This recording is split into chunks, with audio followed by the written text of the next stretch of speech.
کے باوجود بھی خان صاحب کی طرف سے آج بیرسٹر گوہر صاحب یہ کہہ رہے تھے کہ انہوں نے پھر بھی کہا ہے کہ میں سب کو معاف کرنے کو تیار ہوں. میرا کوشچن یہ ہے کہ اگر اس کو آپ تھوڑا ایلوبریٹ کریں کہ معاف کرنے کو تیار ہوں، اور کیا سیاسی جماعتوں کے ساتھ مل کر بات بھی کرنے کو تیار ہوں، یا صرف وہ معاف کرنے کو تیار ہیں؟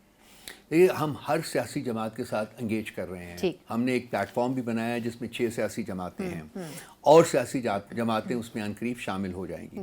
خان صاحب کی ہدایت کے مطابق وہ پولیٹیکل پارٹیز جو کہ ڈائریکٹ بینیفیشریز ہیں الیکشن فراڈ کی، ان سے بات نہیں ہو سکتی. اس میں P M L N, Peoples Party اور MQMP، یہ 3 ڈائریکٹ بینیفیشریز ہیں. کراچی سے ہمارا مال لوٹ کے انہوں نے MQM کی جھولی میں ڈالا ہوا ہے، پنجاب سے ہے PMLN کی جھولی میں ڈالا ہوا ہے، اور کراچی سے کچھ جو پیپلز پارٹی کے ساتھ بھی ہے.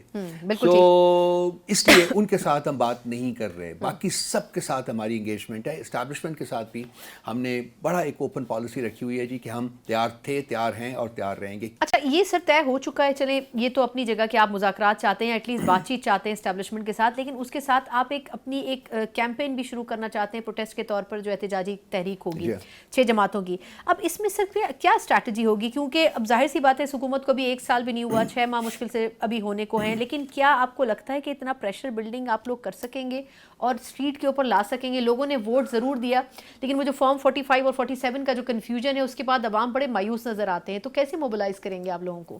موبلائزڈ ہیں، موبلائز کرنا نہیں پڑے گا، لوگ موبلائزڈ ہیں. لیکن جتنا ظلم اور جبر ہوا ہے اس کی وجہ سے لوگ KP میں تو لوگ بہت بار نکلے ہیں، اب بھی نکل رہے ہیں. جو ہمارا آپ دیکھیے جب بھی ہم کال دیتے ہیں وہ نکلتے ہیں. پنجاب میں بھی زیادہ لوگ نکل رہے ہیں، پاسٹ کی بنسبت بہت زیادہ لوگ پڑے ہیں. جب یہ آرگنائزڈ ایک مہم ہماری شروع ہوگی تو مجھے یقین ہے، ہمیں یقین ہے کہ ہماری لیڈرشپ بھی باہر ہوگی، اور لوگ جو ہیں وہ آپ دیکھیں گے جمع غفیر نکلے گا، لوگوں کو آئیں گے. بالکل ہمیں بالکل کسی قسم کا ڈاؤٹ نہیں ہے کہ لوگ نہیں نکلیں گے. لوگ تو نکلیں گے سر، لیکن اگر پارٹی اندرونی طور پر مختلف مسائل کا شکار ہوگی تو پارٹی کو پھر اکٹھا رکھنے کے لیے اوبویسلی بیرسٹر گوہر صاحب از دا فرنٹ فیس. تو وہ کیسے کریں گے؟ ہر دوسرے تیسرے دن خبریں آتی ہیں، کبھی مروت صاحب کے حوالے سے کنٹروورسی ہوتی ہے، کبھی ابھی کچھ دنوں پہلے اسد کیسر صاحب اور شبلی صاحب کے حوالے سے آئی. یہ ایشوز کیسے آپ لوگ کنٹرول کریں گے؟ دیکھیے، پارٹی میں کسی قسم کی کوئی ڈس یونٹی نہیں ہے، پارٹی میں یونٹی ہے. اتنی بڑی پولیٹیکل پارٹی میں جو ڈفرینس آف اوپینین ہے وہ ایک نارمل سی بات ہوتی ہے. ہم اس کو میڈیا ہائپ بہت مل جاتی ہے. مروت صاحب کا مسئلہ جو ہے وہ فائنلی سارٹ آؤٹ ہو گیا ہے، وہ that is out of the way. اب انہوں نے جواب دے دیا، اس کی بیسس کے اوپر جو پولیٹیکل کمیٹی ہے وہ ڈیسائیڈ کرے گی ان کا فیوچر جو ہے.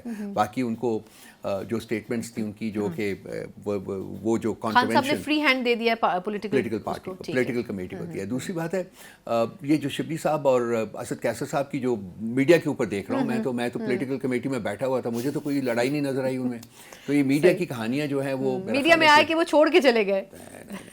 آپ کہہ رہے ہیں کہ ایسا کچھ نہیں ہوا؟ کوئی بات ہی نہیں ہوئی، ایسی کوئی بات ہی نہیں ہوئی. اچھا، باقی یہ کہ دیکھیں اختلافات ہوتے ہیں، یہاں میں بیٹھ کے آپ کے ساتھ یہ نہیں کہہ سکتا کہ جی اختلاف نہیں ہے. بالکل آراء ہوتی ہیں، ایک رائے، 2 آراء، 3 4 آراء بھی آ جاتی ہیں. تو پارٹی کے پلیٹ فارم کے اوپر بیٹھ کر پھر کنسنسس بلڈ کیا جاتا ہے، اور وہ جو پھر پارٹی پالیسی بن جاتی ہے. جب باہر نکلتے ہیں تو پارٹی پالیسی کی بات کرتے ہیں. میں یہاں بیٹھے ہوئے میں اپنی رائے نہیں بیان کر رہا ہوں، میں پارٹی پالیسی آپ تک ٹرانسمٹ کر رہا ہوں. لیکن ایک اور بالکل درست کہہ رہے ہیں آپ.